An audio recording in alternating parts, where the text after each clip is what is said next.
Hi, I'm Dr. Hackie Reitman. Welcome to another episode of Exploring Different Brains, and we have a couple of different brains for you here today.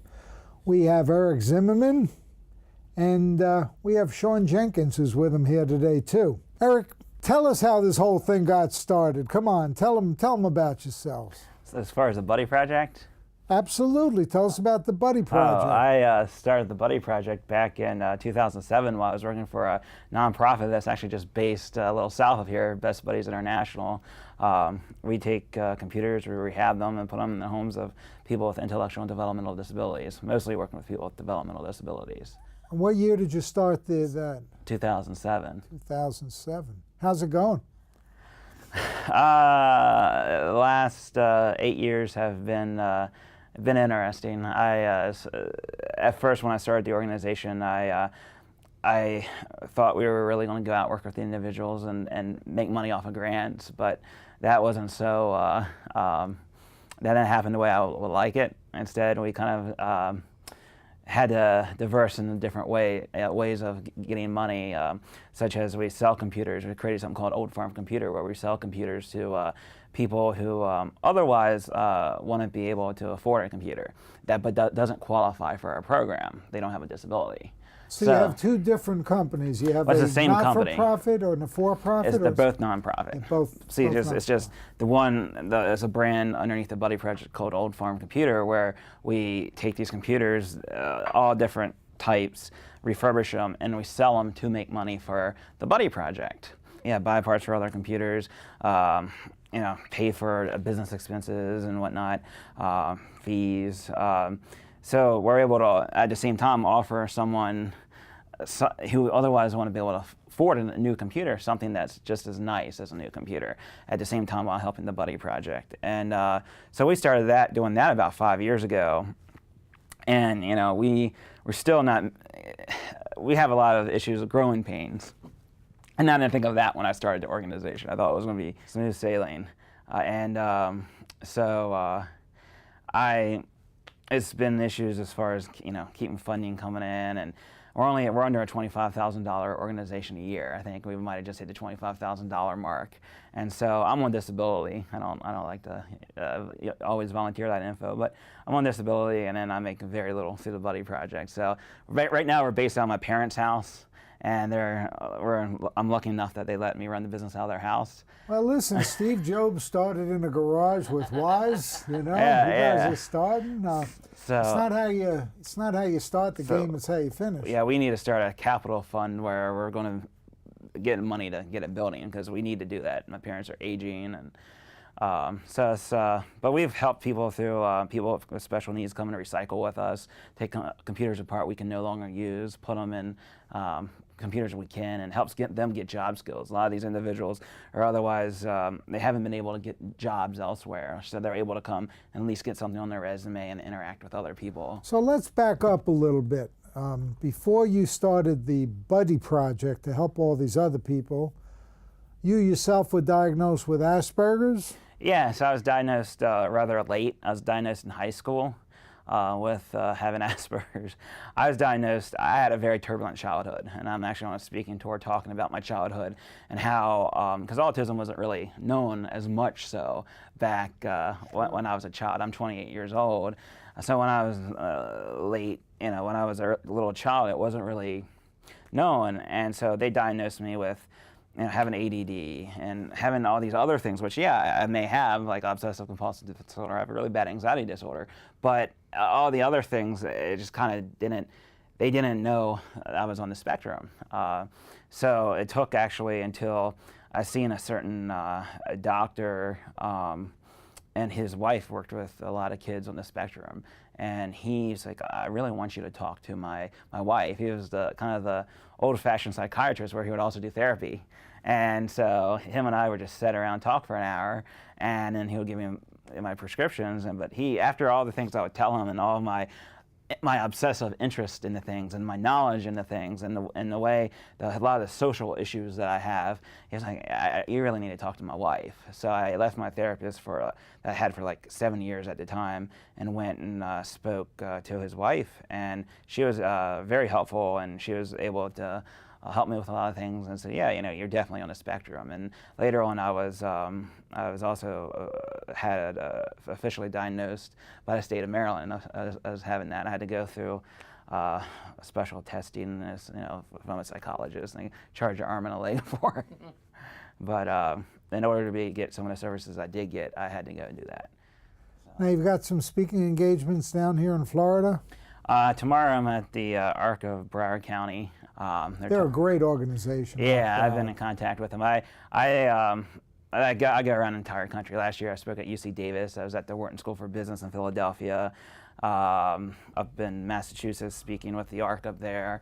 Locally in Frederick, Maryland, I work with the ARC of Frederick County. Well, me and my organization work with them in different ways, as far as I go out and work with. They have an awareness campaign for people with developmental disabilities. They go out and talk to the local schools, to the neurotypical students who might be candidates for bullying these individuals. So we go out and we speak to them and tell them about autism, and tell them about how these kids, what it's like through their eyes and the issues they have, and just creates awareness and acceptance. So I go out and talk about the issues I had in high school or making friends and whatnot, and so we do that around the Frederick County Public School System.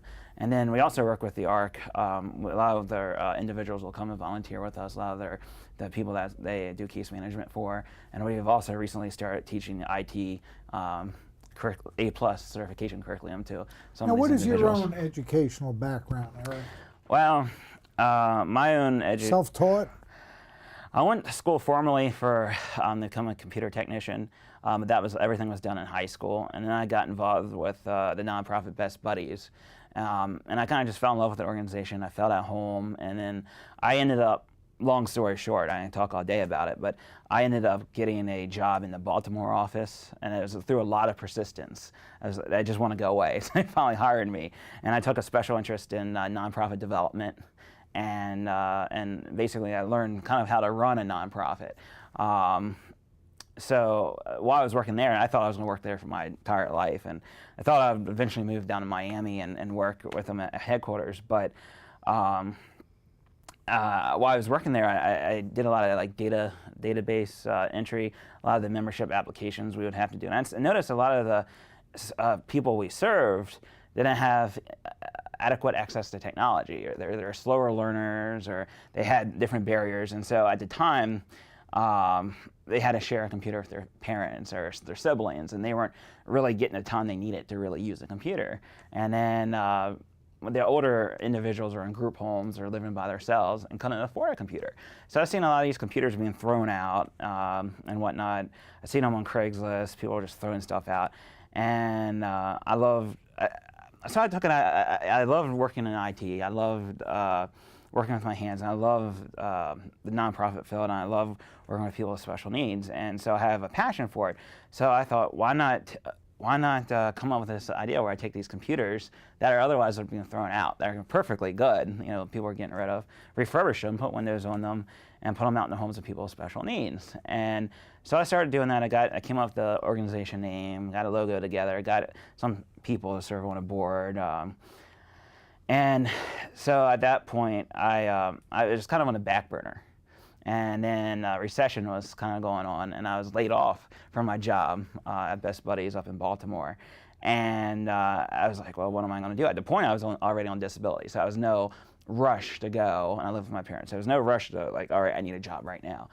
But I was thinking, what am I going to do? Am I going to move to another office within Best Buddies? I actually had an opportunity for a job down here, and I was thinking of what was I going to do? So I decided, well, I had this idea. This is kind of over New Year's. It was Christmas 2007, and I had this idea. I've had the Buddy Project there, just on the back burner.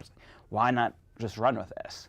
It's been running the organization has been very. We've helped many people in many different ways over the years, in so many different ways, and I really enjoy what I do. Someone actually asked me that once, and I was like, yeah, I I still wouldn't be doing it if I didn't enjoy it. But It's just a lot of funding, and has been an issue because you can't rely on volunteers for everything.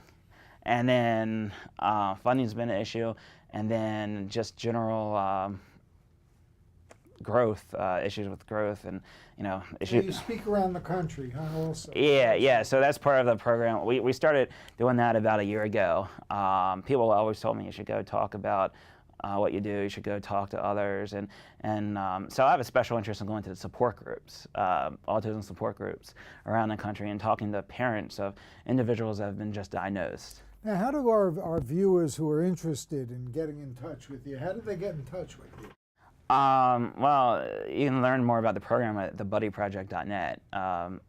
You can also contact me. My my business email, which is also my personal email. I use that more than anything. It's Eric Zimmerman at thebuddyproject.net. Thebuddyproject.net is the main website. Yeah. And then I have websites on my speaking tours. So right now, I'm coming out with an ebook next month called Anything But Ordinary, and it just talks about my life so far and how I've lived it in different ways, and how I've never really let people tell me no, and I've always pursued what I want. I talk about getting my job with Best Buddies, to creating this organization, to I was talking to you about the OR, how I have an interest in surgery. I have, just with my IT interests, I'm just fascinated with the OR. I don't think people quite understand it at the hospital, why you're so interested in this. But I worked at the hospital for four years between a volunteer and an employee. I worked like 1 day a week.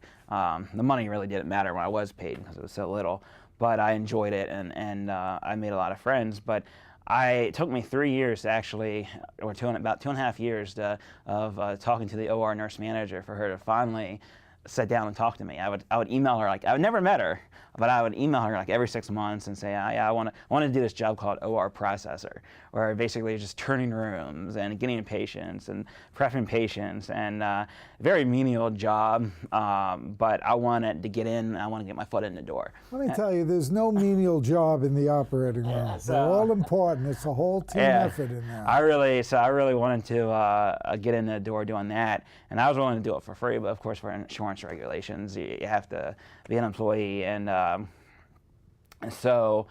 but no one was, they would not really, the operating room administration really wouldn't talk to me about it.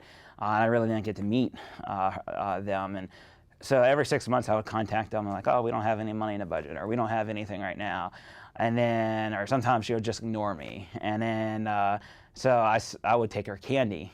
I would take Candy to her office. I still didn't get a chance to meet her because she wouldn't be there, but I'd take her candy every once in a while. And finally I told her, I said, well, I know that you don't have a job opening, or you're not able to do this for me right now, but is there anything I can do in your department right now? And so she says, when can you come in and talk to me? And so so I made an appointment to go and talk with her, and she says, your persistence just got to me. She thought I wanted to take a full-time job as an OR processor, but I'm not able to because of both running my nonprofit and some personal things such as the disability funding. I want to get off of it, but it's just you have disabilities, it's hard. Yeah, so they make it, it's very difficult the way the system's set up. And so but no, I told her, I said I would want to do it 8 hours or whatever, and she said we have no jobs open like that right now. But she put me over in with the sterile processing unit in the operating room, where we're learning instruments, and that's very fascinating. And I kind of want to learn more about surgical IT and learn about the robots and whatnot. Yeah, well, it's interesting stuff. There's a lot of similarities between IT technology and the operating room, because they both have to kind of be exact. There's not a lot of room for being a little bit off. You can't do it. Now, when you travel, your traveling buddy is Sean, huh? Yeah, that's my traveling buddy, Sean. So Sean Jenkins. Now, we were talking earlier, and you're saying you're probably on the spectrum too. Yeah, when I was in college, they figured out that I had ADD really bad, and my current therapist, she says I probably have, the ADD and ADHD, even though it's not represented by, rapid movement. He's definitely special. He's special. If you hang out with us, See, that's what I'm getting at. he's definitely not neurotypical. Well, I don't know who is. I haven't met Yeah, many well, neurotypicals, but I think we're all on a spectrum, not just an autism spectrum, but just a wide spectrum, and everybody's got different traits, usually a bunch of them, no matter what you are, even in the so-called neurotypicals. I mean, 1 in 5 Americans is on like prescription anti-anxiety medications, Yeah. and 1 in 13 Americans has PTSD. And then you got 1 in 47 over the age of 3 now who have some form of autism, Yeah, 1 in right, 68 every year. births. And then dyslexia is big. In fact, on some of the people I'm meeting from all over the world, in other countries, dyslexia is like huge. And I'm sure it's much bigger here than when we do now. What we like to do also on exploring different brains is you have the benefit of a very rich life's experience. You're traveling the country. You have a not-for-profit, the Buddy Project.net. It's called the Buddy Project, but It's called the Buddy Project. But the webpage is the BuddyProject.net. The BuddyProject.net, and you're doing great things for other people. You're rebuilding computers. You're getting them into the special needs homes, and doing so much. But we like to give a few tips people can really use, like stuff like it really helped me. What might that be? What might you tell our audience listening? Someone whose brain is a little bit different, kind of a couple of tips, if you would. Well, be yourself. I've had a lot of issues socially, especially with communication with people. I can't read people very well. And if you have a question about something, ask them. Don't assume, I guess. As far as other things go, if you need help with something, ask for it. You got to be persistent and speak for yourself and advocate. And that's kind of what I talk about. How important it is to talk and advocate for yourself and get what you need, not what you want, but what you need to be successful. Well, that sounds like that song. Can't always get what you want, but you get what you need. Yeah. I mean, I've definitely had a interesting life so far. I've seen probably so many different things as far as the social aspect of just seeing there's life issues. A lot of people are judgmental. That's one thing I see in the world. Even very close to me, a lot of people are judgmental, and I just almost everyone I run into. And basically, I just love everyone and accept everyone for their differences. Now, let me ask you this. March 4th, I'm very proud that we're giving the first ever neurodiversity lectures to the American Academy of Orthopedic Woo. Surgeons. And because I, as an orthopedic surgeon, got like 0 training in neurodiversity, and the good people at the American Academy of Orthopedic Surgeons read the Aspertools book on Asperger's, autism, and neurodiversity, and they said, we're going to have you come and talk to our patient communication skills group, who go in and mentor many of the residencies and the medical schools. And in speaking to the American Academy of Orthopedic Surgeons, I wondered if you would have any tips for orthopedic surgeons on treating the neurodiverse, autistic, or Asperger's, or person whose brain is a bit different. What advice would you have for orthopedic surgeons? Well, for actually any physician in general, the advice I have is for people, a lot of people who have autism have anxiety, or they have issues, especially the more severe autism you get, they have a lot of issues with communication and understanding what's going on. So basically is be aware of that. I'm high functioning, and I've been to surgeons or physicians who are both in medicine and surgery, and they, they would want to do a minor procedure on me, check for something, and and they would usually do it in the office, and I'm like, no, I can't do that. You're not going to be successful with this. And I said, and they just don't really care. They just think it's overkill, to make someone comfortable. So for me, it's like I feel that they really need to listen to the patient and understand the patient as a whole. That's what I think a lot, and I don't think a lot of physicians always do that.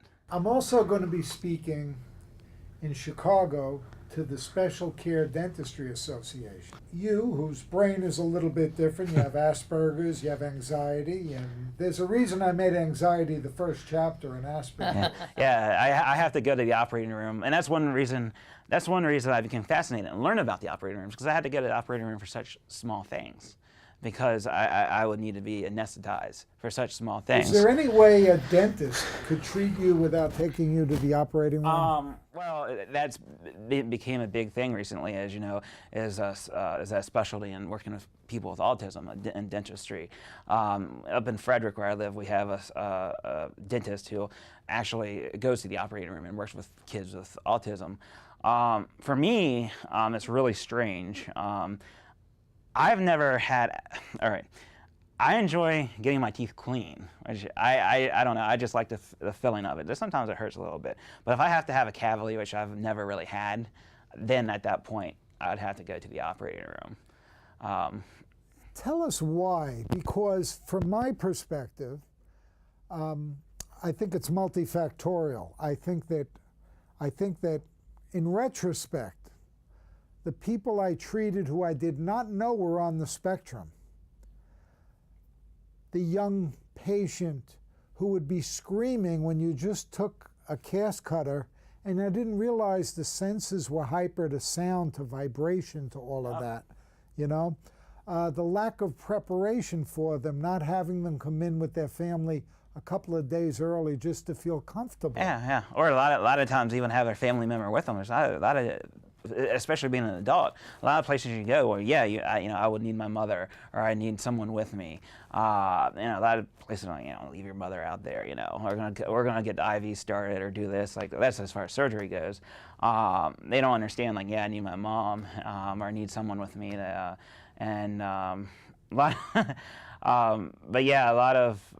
I'm very sensitive. As far as my anxiety goes, I'm very sensitive to touch. I'm very sensitive, to noise, and that just makes my anxiety worse. And what may hurt someone to one extent can hurt me even more, because I'm more sensitive. So you were just giving us some very good tips from your point of view for doctors and for dentists. And, these are some of the things, as I was writing Aspertools, the things I just never knew about. I never knew about the hypersensitivity in all the senses: touch, temperature, sight, sound, you name it, smell. My daughter Rebecca is tutoring in an after-school program. She tutors Aspies there, and one of the teachers who was not cognizant of some of the hypersenses issues made a very pungent stew and was heating it up in the microwave, and the smell physically got 15 out of the 30 kids physically sick where they had to go outside, whereas the neurotypical kids weren't really bothered by it. They just smelled something. Yeah. These are some of the things. What other advice would you have for the families and the neurodiverse themselves, people with Asperger's and all different kinds of labels, and their families? What advice would you have for them, Eric? Well, the advice I would give is that everyone is different, whether you're on the autism spectrum or not. Everyone has their own sets of issues, and that basically it doesn't define you. That you can go and achieve anything you want to achieve. You may need special supports or whatnot, but don't let things discourage you. Always go after it. And if someone says you can't do something, tell them, show them different. You may need some help with it, but show them different, and you'll find success that way. When I was in my training for becoming a computer tech, I I actually had to utilize an aide because, well, they gave me an aide. I really didn't even have to say anything. But I wouldn't have been able to do it without her. But in the regular public schools, I was in IEP classes, and I didn't need an aide. But in the technology center, I did utilize an aide, and at one point, the instructor who was in computer tech took my mother and the special needs advocate and myself, and just like, Eric may want to look into doing something else. I don't think he's going to be a good computer tech. He's not able to keep up with this. And at that, I proved them wrong. And I was able to graduate and get my certificate. Well, I did read something that was, I think it was encouraging to me. I have to read it more thoroughly, but this one-size-fits-all system that we find in education and the workplace, where we're not one-size-fits-all. We're different. We're all different. So if I have someone who's hard of hearing like me, it doesn't do any good if I'm deaf to just holler at me. And at the same token, if I'm blind, it doesn't help if you write on the blackboard. So you have to adapt. Now, what I did read was that instead of the requirement that you must take a foreign language, which is very laudable to take a foreign language, but if your brain works a certain way where you just love computers and you love coding and you're not capable of learning another language, there's a movement afoot to substitute, allow you, the student, to substitute. They did that in my county. I'm sorry? They did that in my county, where I was able, if I went to the Career Technology Center, I did not have to take a foreign language. Right, didn't have to take a foreign language, could take coding, what you've done. And it's like, in the Aspertools book, harnessing the hyper interests. If someone has an interest, instead of saying, stop talking about dinosaurs, let them become a paleontologist. They make a very good living, So you've been able to harness your hyper interest in computers and information technology and tech, and that's what you're doing, and you're helping other people. And thank you for inspiring everybody today. We've been talking to Eric Zimmerman and Sean Jenkins, and Eric Zimmerman is the founder of the Buddy Project.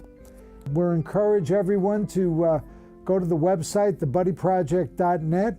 If you want to donate a computer that just might be laying around, not doing anything, let's recycle it in a positive way to help other people. Thank you very much, Eric. Thank you. And thank you, Sean. Thank you, sir. We've been talking to Eric Zimmerman and with Sean Jenkins. And Eric is the founder of the Buddy Project, which you can find on the internet at thebuddyproject.net. For more information, visit us at differentbrains.com.